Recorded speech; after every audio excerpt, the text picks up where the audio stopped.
So this past week, we continued on in our series in the book of Exodus by looking at the second half of Exodus chapter 2. We pick up in the story here in verse 11. This is the word of the Lord, and it reads like this. One day, after Moses had grown up, he went out to where his own people were and watched them at their hard labor. He saw an Egyptian beating a Hebrew, one of his own people.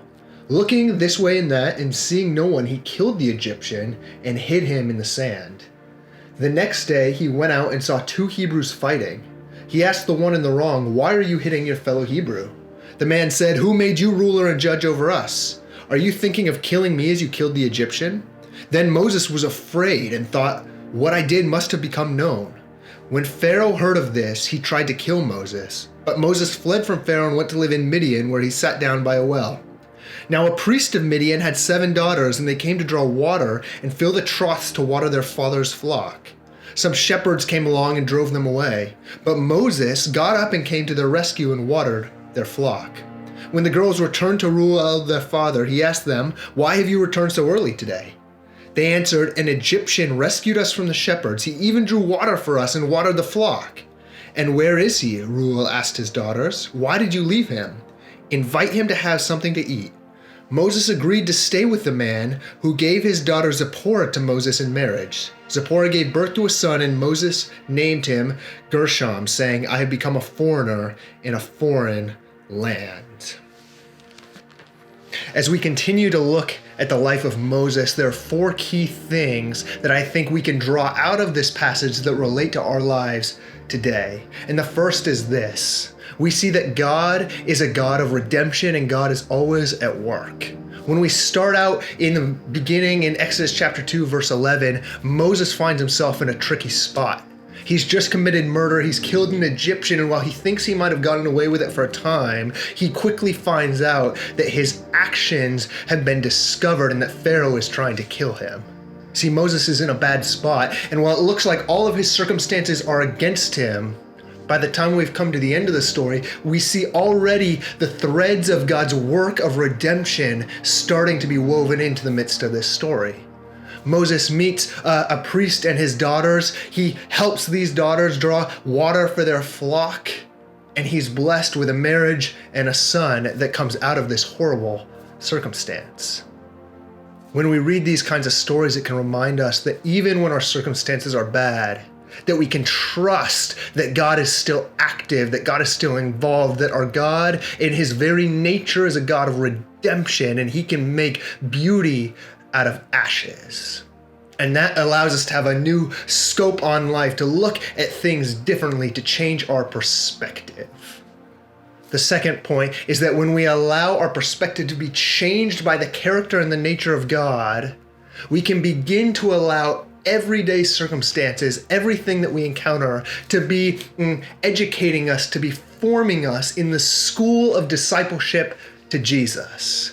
See, one of the powerful things about being a Christ follower is that God can use everyday, ordinary situations to help teach us and shape us and form us and redeem us more into his likeness. Our God is not wasteful. He can take the ordinary and he can do something miraculous with it.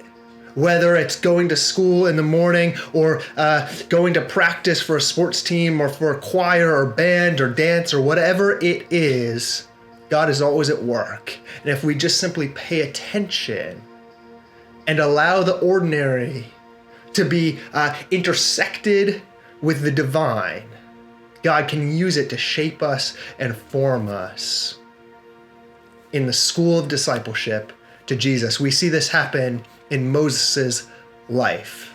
Moses shows up and he sits down by a well, something ordinary, something small, and one act of kindness helps teach him and shape him and transform his life and leads him on a whole new trajectory that leads to marriage and a son.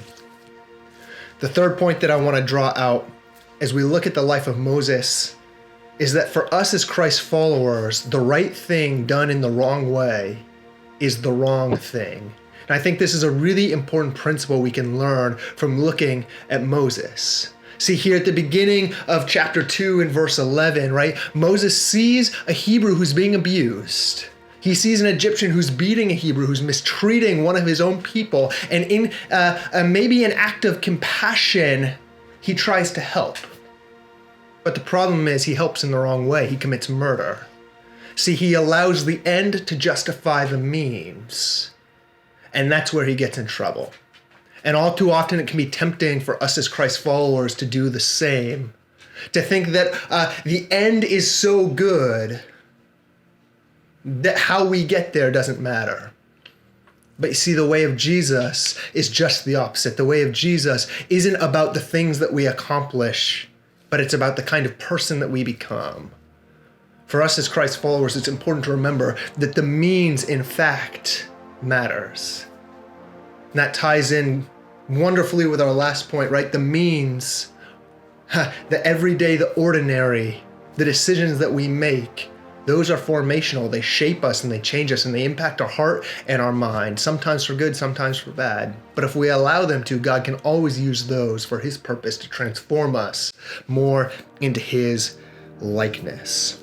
The fourth point that I want to draw out is this. At the end of this story, even though Moses has been married and blessed with a son, he says this: I am a foreigner in a foreign land. And I think that posture and that truth should resonate deeply with you and I as Christ followers. It's so important for us to remember that our citizenship is not actually here on earth, that it's not here in the United States, but it's in fact in heaven. That we were created to live in perfect unity with God. We were created for heaven, not for earth.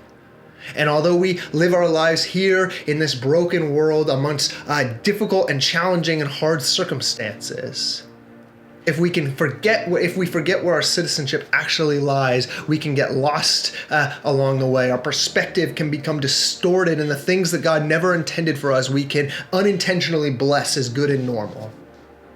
Like Moses, it's important that we recognize that we too are foreigners in a foreign land, that the ways of the world aren't the ways that God has intended for us, that what the world blesses as good actually maybe isn't what's best for us, that maybe actually more things and more popularity and better grades and better athletic performance isn't actually what buys us happiness. Maybe true happiness actually does come from love, from being a compassionate person, from being a peacemaker, from spending time growing in intimacy with Jesus. My prayer for you this week is that you would be thinking on and reflecting on the life and the story of Moses. And that as you do, it would call to mind for you the character, the redemptive nature, the power of God and God's goodness. And that you would be looking for God to be at work in the everyday ordinary of your life.